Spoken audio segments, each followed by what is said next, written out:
Hi, it's Purim on Tough Page 2025, and I'm a little better now than I was. And before Purim goes out, I'd like to say over um, what I did today at the Hadran for Megillahs. I try to do every year, and anyway, I'll get right down to my remarks. I want to discuss this year the whole business about the sin of attending the party Machashverish, where, as we know, that's one of the two big things between Rav Shimon ben Yochai and the Chachamim and the Talmidim was the big Aver at the time of Purim, the Nana Misudoso Shal Achashverosh, or was it that the Shtachel Tzelem, as you know. My remarks are based on Tosas, who says that Memuchan is Daniel, not Hamat. Keep that in mind. And also on the opinion that you find among many Rishonim that Esther and Mordechai are not married, plain Pashup shot, and that Esther was young in her 20s and not old, and that she's one of the four most beautiful women in the world, which the Gemara says, right? Gemara says she's one of the four most beautiful women. No, it's not the Irak Rokas opinion. And a lot of this is based this year when I saw in the Manos Alevi, it gave me different ideas. Okay, first of all, the Suda party. How many parties were there? Again, different opinions, but two according to some. That's the plain way of reading it. The king threw a party of 180 days for the big shots, and then he threw a party of 7 days for the locals. That's the partial way of learning it, right? Not that there was one party and the last 7 days was for the locals. That's number one. If you look at the Megillah and read it closely, I think all the fancy stuff, the Liberace furniture over there, Chor Karpasut Chelas, Glile Kesev Amude Sheish, and all the whole Ritzpos Bat Bashesh Badar B'Sachar. That's in the second party. The party for Kolam and Nimtzim B'Shushan. Isn't that funny? Not for the big shots. That's what it seems. And I guess you have to say like this: the rich people, they were interested in 180 days of booze and food, and they didn't need to impress them. They all palaces of their own. For the regular low life, the hoi polloi, people live in Shushan to be awed by all the Yakarta, all the fancy stuff that he showed over there. Okay, I mean 6 months of a party. Think about that. But wait a minute, it's not true. It doesn't say he threw a party for the people in Shushan. He said he threw a party for the people in Shushan Abira, which is something different. Shushan Abira was the royal compound. Remember, Mordechai had to cross the river from Shushan Abira to get to Shushan. So Shushan Habira is like a VIP neighborhood. Okay, the royal compound, and he threw up. That's not such a large population. I mean, I'm not saying it's tiny, but I'm saying it's not like a city. And the Cholam Nimsim B'Shushan Habira L'Migodol V'Koton. What does that mean? Okay. And there's an opinion in Manos Alevi brings down that he invited the Jews and only the Jews. The second party was for Bnei Yisrael. In that case, he wants the Jews who live in Shushan Abira. Who are the Jews who live in Shushan Abira? Okay, what's going on over there? In my opinion, by the way, that's the reason why the Chazal say that when it says that Vashti was summoned on the seventh day, it means a Shabbos. It wasn't the seventh day. It's not referring to the party they told her to dance in front of the Jews. That he wouldn't do, but to humiliate her like that. But he Haros Hami Vasarimis Yafi. He wanted to show the princess how pretty she was. That was at the first party. Isn't that interesting? Right? And the whole incident with Vashti, where she says no and he has her killed and all the rest of it, took place in the first party, which did not cease to continue even after she was killed. The show must go on. They say the whole story takes place within the Mishnah of 6 months. That's just interesting. Okay. Now, if this scenario is accurate, then I would raise the question: why would the king make a separate party for the Jews, and why the Jews of the royal compound in particular? As a matter of fact, I'll leave that alone. Now, a little bit of historical background, according to Chazal, anyway. According to Seder Olam, Cyrus, with his father-in-law Daryavish Madar, Darius the Mede, reigned for 3 years or close to that, and then was succeeded by a guy named Achashverosh. And we know that Daryavish Hamadah, highly favored Daniel. Okay. Now, The question, in my opinion, is how long exactly did Cyrus and Darius reign? How long were they co-rulers? Because it says Daryavish Medad Kibel Malchusa, and they say Koresh was part of that. Darius to me died before Cyrus, says the Seder Olam. And remember, Cyrus ruled altogether 3 years and probably even Shanim and Kutos 2.5 years. Not that long. As best as I can figure, this is what happened. We know that Darius highly favored Daniel. He was the prime minister in Daniel. In fact, if you remember from the book of Daniel, you got to read the Megillah together with Daniel and Ezra Nehemiah. I can't help it. That's how it goes, or Ezra at least. So how did it go? We know that Daryavish Madah highly favored Daniel. As a matter of fact, the whole story of Daniel in the lion's den is because it says Darius wanted to appoint Daniel, not a member of the top three that ran the empire, but he should be the run the empire all by himself, and he doesn't need any other helpers. And this, of course, angered the nobles of Persia because they're going to be out of a job, and therefore they slandered Daniel and had the king unwittingly sign his death warrant. Whatever the story is, and he was thrown into the lion's den, much to the displeasure of the king, who didn't want this to happen. And he prayed, Eloha, that the God that you serve continuously, I hope he saves you. And of course he did. And then the king punished the nobles who had slandered him by throwing them in the lion's den. So Darius really liked Daniel, who obviously, if you know the book of Daniel, was a highly capable, very useful civil servant, and very capable. And okay, so it's pretty clear that Daniel, knowing what I just told you, so it says Belshazzar, the king of Babylon, was killed that night during the siege of Babylon, but Daryavish Medad Kibel Malchusa, and Darius to me became the king. And we know then subsequently that Cyrus, Koresh, issues a decree that the Jews can go back and build a temple. So what happened over here? Obviously, it seems to me, Daniel, who's now high in favor with Darius, he used his inn at court, his inn at the White House, to lobby to get Cyrus to issue the decree that the Jews can go rebuild the temple, which is a highly unusual, command. We know in the first year of his reign, it says in the book of Ezra, Cyrus gave permission for the Jews to return. Josephus says that the Jews showed him Yeshayahu 45, and they said, look, your reign has been predicted long before by a Jewish prophet. And what does it say in Yeshayahu Chafei? Ko amar Hashem lemashicho lekoresh, asher zakti b'yamino leber lefonav goyim, u'mostim v'locha v'ateach. I've made you very powerful and conquered kings, right? Sharim lo segiru, no gates can withstand you, etc., etc., etc. V'nasati lach utzros chayshech, I've given you hidden treasures and this and that and the other. Laman avdi Yaakov, okay? Yisrael b'chiri. I did it for the sake of Yaakov, which is another way of saying I want you to build to favor the Jews and allow them to go and return and build a base of Megillah, which he did. Now, who were the Jews that Josephus is talking about that went to Cyrus and said, "You've been predicted in the book of Isaiah"? What Jews would get to see Koresh? Daniel. He was at court, and he was a high favorite with Cyrus's father-in-law. I'm sure, knowing what we know, he used that to make his move to get to Koresh. Why not? And then Darius died, we're told, because all this takes place in a relatively short time framework, leaving Daniel bereft of his unique patron. An anti-Jewish faction saw its opportunity, by the way, including Haman's son Shimshai, and they got Cyrus to change his mind, stopping the temple project until further notice. What it says is, Simu te'elu atol gavrai elaine. Stop these people from working in the base of Mikdash. Unless I change my mind and unless you hear from me. So in other words, he didn't categorically prohibit the further building of the temple, but he put a stop order until he hear further from me. And then he died not too long after that. So that's the story that happens in the book of Ezra.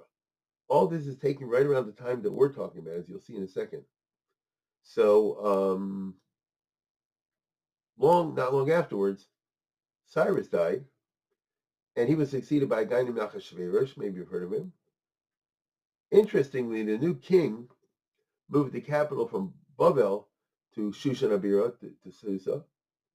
And so the Daniel team, knows the Jewish lobbyists, including obviously on the Jewish lobbying team of Daniel was a guy named Mordecai. That's clear. Moved to the new royal compound. I think when it says Ish Yehudi Hayib Shushan Abira, it means Ish Yehudi, Mordecai was a Jewish ambassador, a lobbyist at court, part of Daniel's team. In other words, Mordecai was a guy well known to the king, which means that Mordecai was not your average rabbi, which means he was a lobbyist with the skills of a lobbyist, although he was smart enough not to show off his knowledge of 70 languages, which, as you know, is why Bixen and Seresh spoke their language in front of him, not realizing that he knew it. So obviously, he was a very skilled diplomat and lobbyist. He knew how to keep his mouth shut on the right occasion, which is a midah that he transmits to Esther, as we know. A lot of it has to do with keeping your mouth shut at the right time. So think of the royal compound of Shushan Abira as containing 127 sets of lobbyists. You know, they're from Afghanistan and from India and from Syria and from Egypt and so forth. And why not? It's an empire that controls these populations. So you want to have your people at court to lobby on your behalf, to petition, to beg on your behalf. This was the cosmopolitan milieu of Shushan Abira, both at that time and all through the book of Esther. The death of Cyrus, who had never categorically forbidden the building of the temple, left the question of the Bayis Sheni open, an open issue. Daniel and company reopened the issue, trying to get this new king Achashverosh to okay a renewal of the construction. But this in turn spurred the anti-Semitic lobby to lobby against it. Indeed, in the book of Ezra 4:6, it states enigmatically only this: Uba Malchus Achashverosh betchilas Malchuso kosu sitna Yosha Yerushalayim. In the beginning of Achashverosh, betchilas Malchuso, the enemies of Jerusalem, they wrote Lashon Hara, let's put it this way, on the inhabitants of Judah and Jerusalem, without any further details. So you see, the Israel-Palestine conflict was the subject of hot intrigue in the reign of the new king inside the royal compound, specifically hovering around the question of can they rebuild the Beis Hamikdash. Who would win, the Daniel team or the anti-Semitic team? And by the way, who were the anti-Semitic lobbyists at the beginning of the reign of Achashverosh? Team Haman. Rashi basically says this in Megillah Tesvav Aleph, where it talks about Shimshai. Remember, it says that Shimshai Mochik Gabriel Kosev. When the king says, read me the records, I can't sleep, and see if anything was done to somebody that I haven't rewarded. And it says Shimshai was trying to erase it. He did erase it, and Gabriel rewrote it. Who is Shimshai? Zok Rashi. Sofer Hamelech. Sone Yisrael Haya. He was the king's scribe, and he was an anti-Semite. Umimos Koresh Haya, and he'd been around since the time of Cyrus. Kamosha Ember Sefer Ezra, as it says in Ezra, Shekosov Sitna Binyam Habayis, he caused Sitna, slander to prevent the building of the Beis Hamikdash, as we all know. So notice he's the guy that did it. Malchus Achashverosh, V'afi Me Achashverosh, says Rashi, also came. You see? It says B'tchilas Malchus Kosa Sitna, V'huma B'seder Olam, Rashi says, Shebnei Haman Kosa Sitna. So it happens to be Haman does not enter the picture in the tabula rasa, but rather he's been sparring with Mordecai already from the previous reign, and especially in the current reign of Achashverosh, right? So the Haman clan is introduced to us. Haman's son Shimshai is introduced to us as lobbyists and Sofrei Hamelch. They're in the royal secretariat. Okay, they're not billionaires in these. We're not told anything like that. That comes later. As we know, the anti-Semites at court of Achashverosh defeated the Daniel lobby. Why? Because the anti-Semites got Vashti into the king's bed. According to Chazal, Vashti was one of the 4 or 5 most beautiful women ever. You look in the Gemara there. In 15a, Arba Nashim Yefev Zay Ba'olam, Sarah Abigail Rachav Esther, Lamanda Mer Esther Bakrokas, Mapik Esther Mael Vashti. So Vashti is in the top group. So think about that. and about its inevitable effect on a Sybarite like Achashverosh. Vashti, of course, had the bearing of a queen. She was a royal background, not of a concubine, and she knew it. And she used her beauty and influence to win over the new king, and she even got Daniel fired, demoted from being numero uno to being just one of the 7 counselors, because he's Mamuchan, says Tosfos. So he used to be the prime minister of the whole shebang, and now he's one of 7 counselors. After a long, distinguished career, by the way, that's, Chatchu Migduloso, and now it used to be that, what do you call it? It used to be top dog, called Divrei Malchus Nechtachin Alpib. These are the Gemara. And according to Chazal, Vashti successfully appealed to the king's affection for her and her classiness. She said, Bayis sha'avosai hechrivu ato tivneh, the house that my ancestors destroyed, you're going to build? As a result, Vashti and her side dominated the court, and the temple was not built. Now, what I just told you covers the first 3 years of this new king Achashverosh. But all this time, the king was superstitious about the whole temple business. Remember, it was written in Yeshaya 45. Remember, Cyrus never categorically banned the temple. He just stopped the work until further notice. In my opinion, Achashverosh was nervous over the fact that Cyrus died not too long after the stop order. If you do the numbers, the 2.5, 3 years, and the time he put in the first order and the second order, etc., he died not long afterwards. And if I was Achashverosh, I'd be saying maybe he died because he didn't listen to the prophecy, and whoever blocks the temple is cursed or something like that. He didn't want to do it, but he's afraid. According to Chazal, anyway, Achashverosh was spooked, and he was nervous that the 70-year prophecy would be fulfilled, and anyone who blocked it would perish. It was only when the 70-year prophecy was up, Lashitaso, and nothing had happened, he thought, that he felt at ease, and he threw a party for the Jews of the royal compound, plus their families and employees, because it says, what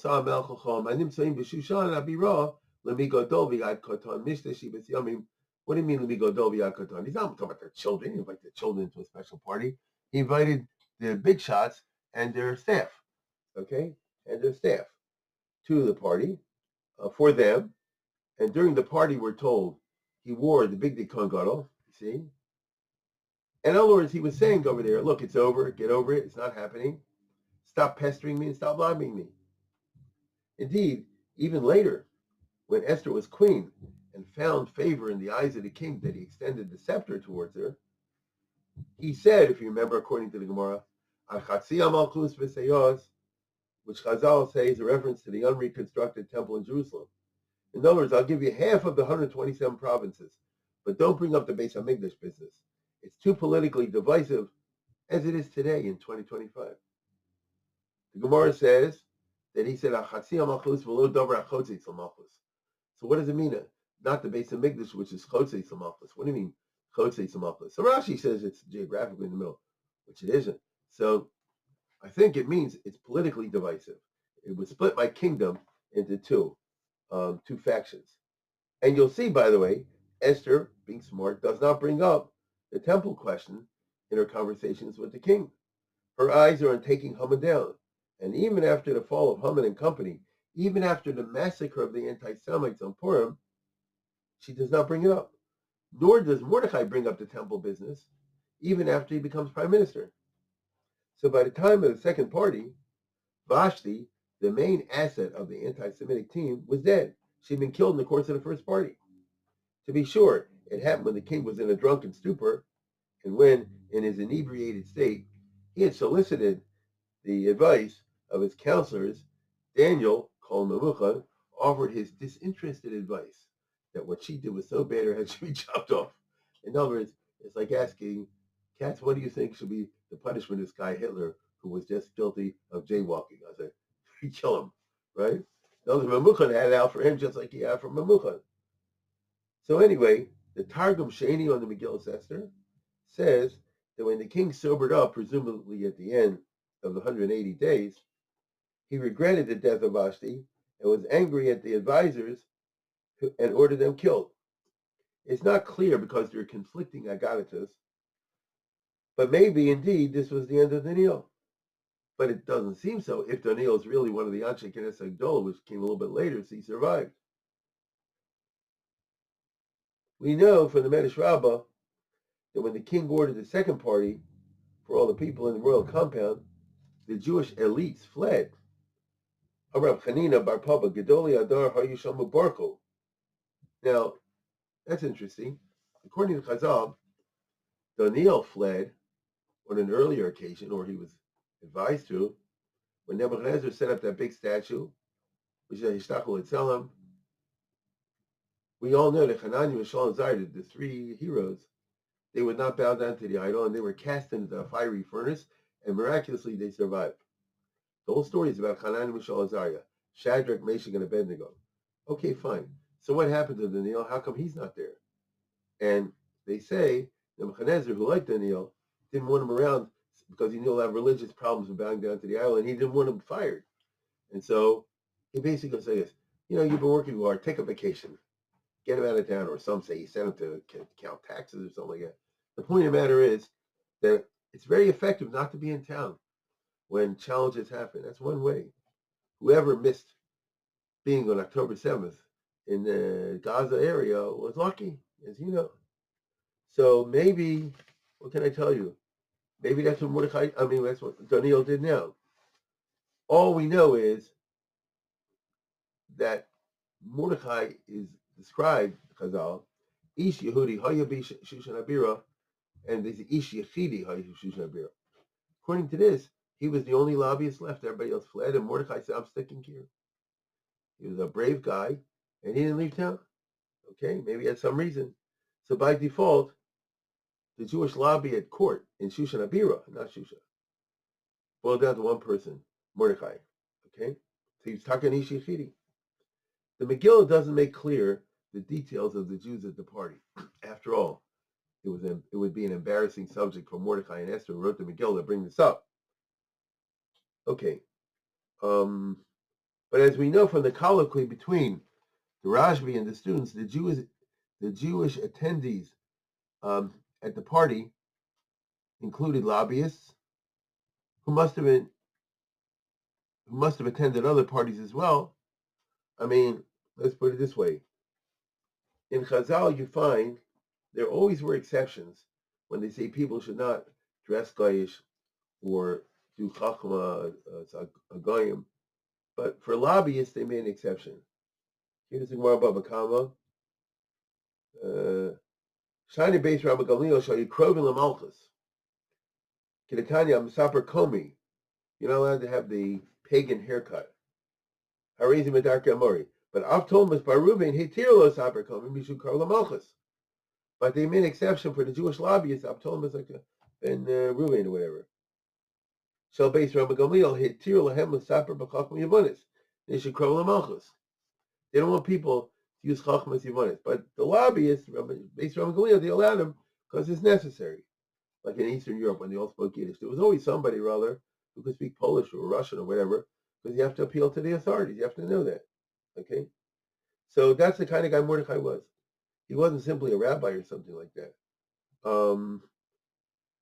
As a lobbyist, how should I put it?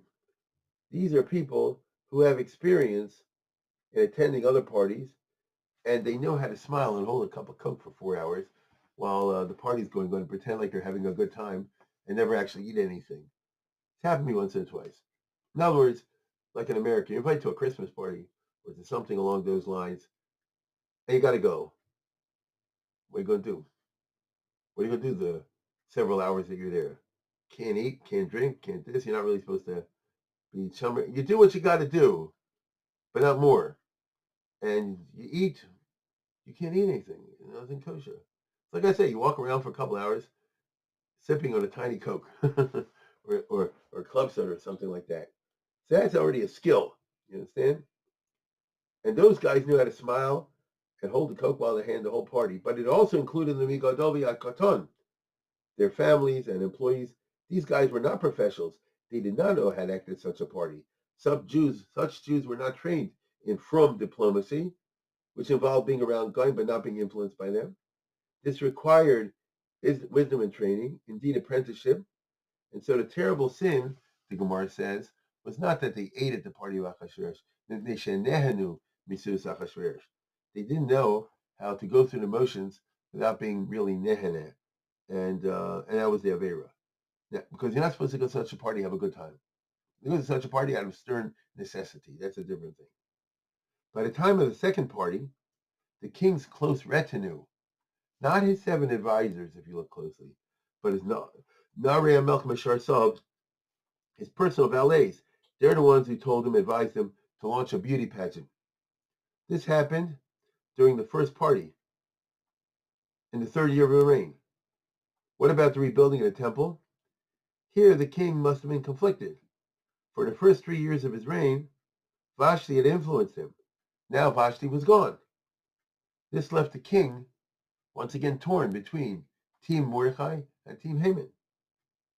Now comes a remarkable irony.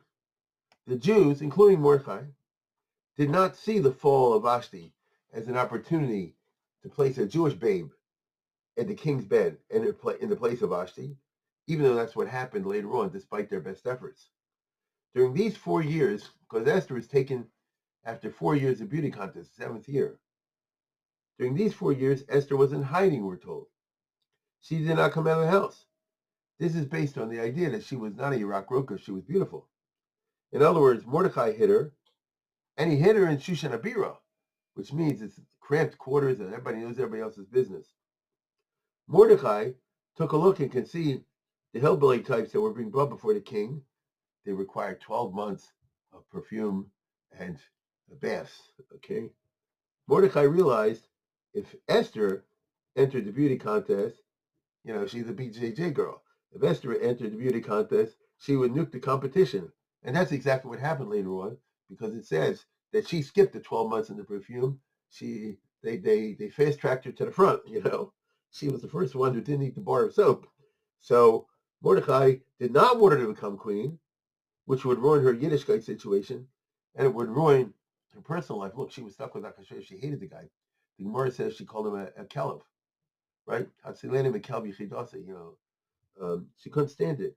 But nevertheless, it was in spite of the efforts of Mordechai that she became queen, and then one influenced by being a BJJ instead of Vashti, who was a floozy, a tzniusdik girl was probably a chiddush to Achashverosh. Like, what is this? Right? Now, what now happened was the following. According to the Targum Sheni, people had seen Esther before the beauty contest. They may not have known she was related to Mordechai. I mean, maybe she was a slave of his or a servant or something, but they had seen her exceptional beauty and told the king that there's someone really classy hiding from you, because all the girls are being brought in. We don't see that beauty that we know is here. And she's in Shushan Abira. The king issued a decree, the Targum Sheni tells us, that anyone hiding a girl should be put to death. So at that point, Mordechai delivered her up, and she was fast-tracked, and within a short time, Shitaka was appointed queen. All this happened in the 7th year of the king's reign. Then, in an unplanned fashion, Team Mordechai had reversed the strategy of Team Haman and put the beautiful Esther in the king's bosom.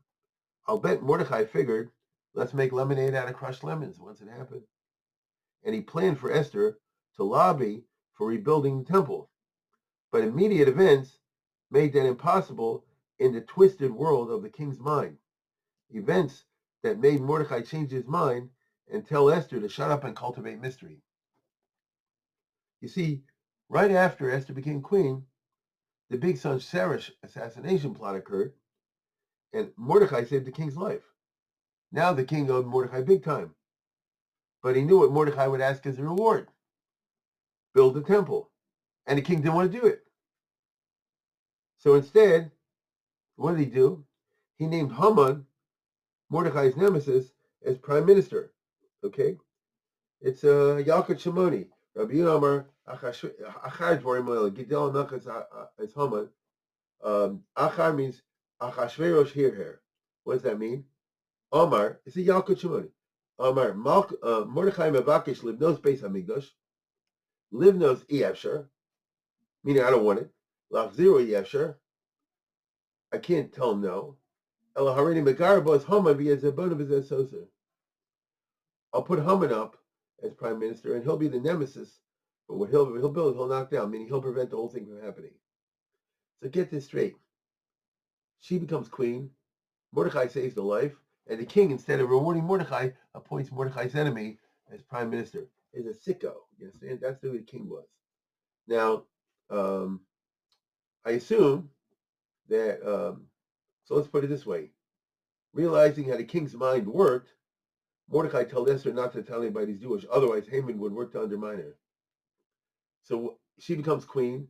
They have big Sar's plot, and Mordecai immediately sees, don't tell who your nationality is, okay? Because if the other side finds, they'll undermine you. Mordecai was certainly aware of how undermining was a strategy used by both sides of lobbyists. I assume Esther was like blonde-haired and blue-eyed, and didn't look Jewish. So you couldn't tell she was Jewish from the fact that she'd been in Mordecai's house. After all, in those days, you were slaveholders, and those societies, she could have been anyone, which is hard for people to understand nowadays. But people used to have all kinds of different nationalities. They owned, the indentured servants, this, that, and the other. Look, Haman had once been in Mordecai's household, and they didn't think he's Jewish. According to the Seder Olam, chapter 29, the new prime minister Haman spent the next 5 years. Here's the problem. If Mordecai doesn't bow down to Haman and gets Haman all angry, why does he wait 5 years to issue a decree against the Jews? Why didn't he go to the king right away? So the Seder Olam says that Haman spent the next 5 years undermining Mordecai's position at court. There's an enigmatic passage in the Seder Olam which says, Kol Chamei Shanim Haman Kones Shalom Mordecai. Right? What does it mean, Kones Shalom Mordecai? How's this translated? He gathered his spoils. Did Haman sabotage Mordecai's stock portfolio? That would make sense. For every court Jew in history had to be loaded because you need to pay off people right and left. That's how it works. Bankrupting Mordecai would eliminate his influence in court so that Mordecai would not be able to block Haman's plan. Because after all, it is strange that the king, when presented by Haman with the Holocaust initiative, did not consult Mordecai to get a second opinion, simply as a matter of prudent statesmanship. After all, doesn't it say, when the king dealt with a serious matter, he, consulted the experts, simply based on Machiavellian principles. Achashverosh should have consulted the Jewish lobbyists. That's obviously why they called the king a Rosh Hashanah Yisrael, a Baal Charitz, the tail, with the hole in the ground and the pile. I mean, you just said yes to Haman's radical proposal without going through the usual bureaucratic vetting process. You're a real mamzer. Now, indeed, in my opinion, this is why the Midrashim, not the Gemara, have a whole story about how it was submitted to the royal council, and they write up a whole letter justifying the plot of Haman. But that's not what it says in the Megillah. So maybe it took 5 years to unobtrusively undermine and bankrupt Mordecai. Alternatively, Konei Shalom means he might have appropriated Mordecai's offices in the government. In other words, Haman slowly but surely deprived Mordecai of his positions at court, despite the fact that Mordecai had saved the life of the king. So Haman played a long game. He said, I'm going to get the Jews, I'm going to get Mordecai, but in order to do that, I have to have everybody in place. I have to have my people in place. This would explain the whole episode that Mordecai didn't bow down to Haman. I mean, I assume from day one he didn't bow down to Haman. So how come it took 5 years? Seems to me most likely is Mordecai was too powerful at the beginning to attack. He had just saved the king's life. So Haman decided to be patient, bankrupt Mordecai, bleed his influence slowly but surely, and with the passage of time, make his move. Now, there's another way to explain the 5 years. Mordecai wanted to set up his own network of bureaucrats and officials throughout the empire of 127 provinces. So when their Tag comes, when the day to kill the Jews comes, they wouldn't be able to do so because he would already have his army officers in this province and a police commission in that province and the head of the pogrom committee in this province. That's what you got to do. And that way it'd be a final solution with no survivors. That requires a lot of preparation, but Haman played the long game. In this reading, Mordecai refused already from the 7th year of the king's reign, from the beginning, to bow down to Haman. But he didn't get around to the plot until the 12th year. That's that Haman thinking, in other words, in the 7th year. Vayivas Beinov, V'shlach Yam Mordechai Levedo, Ki Gidol Mordechai, right? How does it say? Vayivas Beinov, V'shlach Yam Mordechai Levedo, Ki Gidol Mordechai, Vayivakesh Haman, Lahashmin is Kol Yehudim, Asher B'chol Malchus HaChashem Sham Mordechai. But that takes a lot of hachanas. That takes preparation. And what should I tell you? This reminds us of the web, reminds me of the web that was woven by Achitophel, where David was the king, but when the time came for the rebellion, the whole Jewish people sided with the son, Absalom, against the father to kill the father. Why?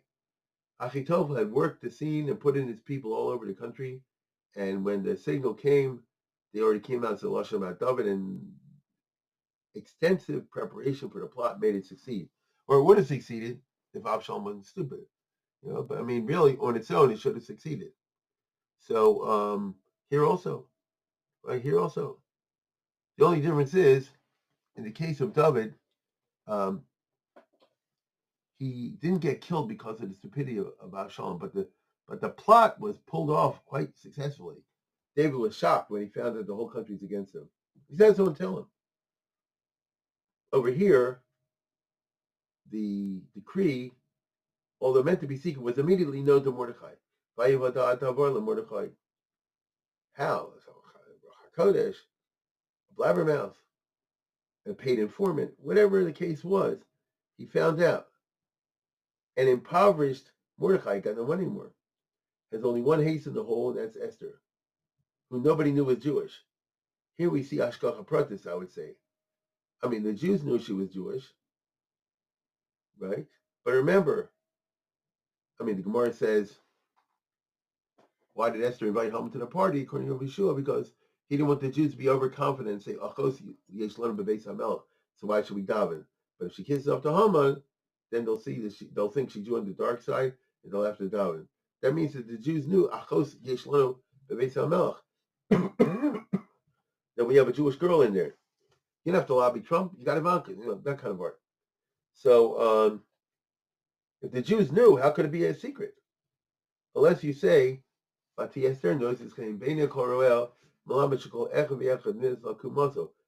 she looked like everybody's nationality. When the Jews said, we have a sister in the temple, in the palace, the Irish said, no, she's an Irish girl in the palace. And the Italians said, no, she's an Italian girl in the palace. And the Babylonians and Egyptians and everybody else. And so one way to keep it secret is to not mention anything. The other way is to flood it with a whole bunch of lies like you have now on the internet. And that's what happened over here. Rebbeinu Shalom set it up that way. Okay? That was that way. So this is obviously, to me, the source of the opinion that Esther ate treif, kadeh chazeri, bacon, when she was in the palace. She had to cover up her identity. She's not supposed to be Jewish. If she only eats kosher food, they'll know. And even if she eats veggie, they'll get suspicious. And in this case, it was necessary. There's no question in my mind if Esther ate treif, she did it by asking first to Mordecai. It says, Mamar Mordecai, Esther, so it's an Eli Cohn situation. Eli Cohen, when he was an Israeli spy in Syria, did he eat treif? Yeah, he had to, for the national security. The other opinion, by the way, in the Gemara, that she didn't eat treif, she eats zeronu, she ate beans, vegetables the whole time. That's like a frummy shot, that would reflect an art school sensibility, I would say. How could a tzedekis like Esther ever have eaten treif? Remember, the Zohar says it wasn't Esther that slept with the king, it was a shade. I know that Vart, meaning lo yunit tzaddik hora, you don't want to ever say something bad happened to good people, but it has. The Pashim shot is she did it, and she did it to hide her Jewish identity. So for 5 years, both teams played a long game. Anti-Semitic team is working 5 years to get the situation where they can kill the Jews, and Esther and company are maneuvering with while preserving her false identity or unclear identity, just in case, and making sure the other side doesn't know that they're Jewish. But Mordecai is okay. The Iker by Esther, therefore, was her Hester. That's why she's called Esther. For years, she kept her mouth shut and her eyes open, like the Musa. How long did Israel spend on this pager attack that they pulled off in Hezbollah last year? You know, from the reports now, years. They were working this for years. They played a long game, the Mossad, and it worked. Okay, so think about Esther. She had to keep her mouth shut and her eyes open. Think about the self-control required to pull that off. And she did something else also. In the beginning, Esther was married for 5 years before she had a baby. When she says, now she's going to get pregnant. And she did. So how come for 5 years she didn't get pregnant? Meshameshes b'moch. That's what Toast says. Meshameshes b'moch. Okay. So that means she never got pregnant. So they never were really apart. I don't know what it means when she says I haven't been called in 30 days. But she was never in hospital spending time having a baby or anything like that. And that means that he was inordinately fond of her and they were together all the time for 5 years. Hashem set that up. Okay? So you could say that in a time of Hester Punim, which it was, Mordecai and Esther used their own strategy of Hester Punim, and successfully. In my opinion, this is Pshat in the Gemara, which says, Esther Menator Menayan, Vanochi Haster Aster Punim Eimahu. It's not just a play on words. It means there's a time of Hester Punim, and if Haman was able to issue this decree, then it was Hester Punim, and they fought it through Hester Punim, through secrecy and things like that. The confidentiality. I think there's a profound message in all that. Now, as a result of the fall of Haman, the anti-Semitic lobbying team ceased to exist. Esther made sure of this by killing out the children of Haman, family, and the whole team. In other words, she did to them what they were planning to do to her. In addition to getting Mordecai appointed prime minister, she immediately got the king to give Mordecai the base Haman, including his bank account. Now, Haman was financially, Mordecai, now, with this new money, Mordecai is financially back at business. He was on top, but he was still prudent enough not to bring up the temple subject with the king, knowing this is a sore spot. Okay? After all, he didn't want the king to look for another Haman. So see the intrigue that's going back and forth? However, when the king died a year later, I'm talking about Achashverosh, after Purim, and after Esther got pregnant, about a year or so later, 14th year reign, Achashverosh died. And we're told in Yalkut Shimoni again that Mordecai used the money of Haman, because it says he gave him his household with the banknotes. So he used the money of Haman to build the second base of English. Okay. Again, in Yalkut Shimoni, which I'm looking at a lot this year, it says Chachamim HaKadosh Baruch here. When it says Hachar Dvorim Ha'elu HaKadosh Baruch here, Yavo Haman v'yichnos, let Haman amass great wealth, v'yachin Rasha v'tzadik lovesh. The Rasha will assemble it together, and the tzaddik will have the benefit of it. And the idea is Achach Yom Mordechai v'yivne Boas Hamikdash. Mordecai will end up all the money at the end of the story and build a base of Hamikdash with it. Which means Mordecai used the newly acquired wealth to grease the palms of all the Persian big shots so that they would acquiesce in the building of a second temple a few years later. This makes sense when we realize that Haman's wealth came from his discovery, the Medrash tells us, of the Otzros Malchi Yehuda. It wasn't simply Gaisha stuff. So, okay, the Otzros and the Malchi Yehuda, the treasures of Judah, end up being used to build a second temple. That makes sense. Okay? And that would make it right and just. So, my friends, if you follow what I've said, it comes out that there were 7 rounds to this story. Round 1 went to Daniel. Round 2 to Team Haman, meaning Shimshai and company. Round 3 to Vashti. Round 4 to Daniel, Round 5 sorry, a little drunk here. Round 5 went to Haman. Round 6 went to Mordecai and Esther. And round 7, whoops, somebody scared me. And round 7 went to the Binyan Bayesheni. Okay? So in other words, the end of the whole story is the king dies a little bit after the baby's born.